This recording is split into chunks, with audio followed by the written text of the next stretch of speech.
આજે માનનીય વડાપ્રધાન શ્રી નરેન્દ્ર મોદી સાહેબનું જે વિઝન છે કે 2047 સુધી એટલે કે આપણો દેશ આઝાદ થવાની 100મી વર્ષગાંઠ ઉજવીએ ત્યારે આપણો દેશ આ વિશ્વની અંદર પહેલી, બીજી, ત્રીજી મહાસત્તાએ પહોંચે.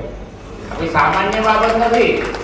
હા, સામાન્ય એટલે માટે છે કે વિચાર ઊંચા છે ને એને આપણે બધાએ ભેગા મળી અને સાકાર કરવા. ઘરમાં એક જ જણ પૈસાવાળો હોય, આર્થિક રીતના સમૃદ્ધ હોય, ઇજ્જત મોભાવાળો હોય, બીજા ના હોય, શું થાય? આપણે એને ખેંચી તોડવાની કોશિશ કરીએ.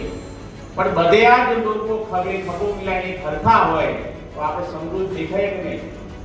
તો એવી જ રીતના માનનીય વડાપ્રધાન શ્રી નરેન્દ્ર મોદી સાહેબે જે વિશ્વની અંદર આપણા દેશને લઈ ગયા છે ત્યારે આજે આખા ગુજરાતને, આખા ભારતને અને આખા વિશ્વની અંદર સહકારી પ્રવૃત્તિના માર્ગ પકડીને લોકો આગળ જાય.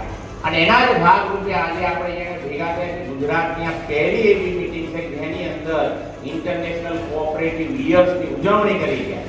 આપણે બધા જ વસ્તુની અંદર આપણે જોતા હતું કે જેનાથી આપણને ફાયદો થાય એનાથી આપણે આની ઉજવણી કરીએ. ઉજવણી કરવાનો એક આશય એવો છે કે સામાન્યમાં સામાન્ય માણસ સુધી સરકારની વિવિધ યોજનાઓ પહોંચાડી અને આર્થિક રીતના આપણે લોકોને સમૃદ્ધ કરી શકાય.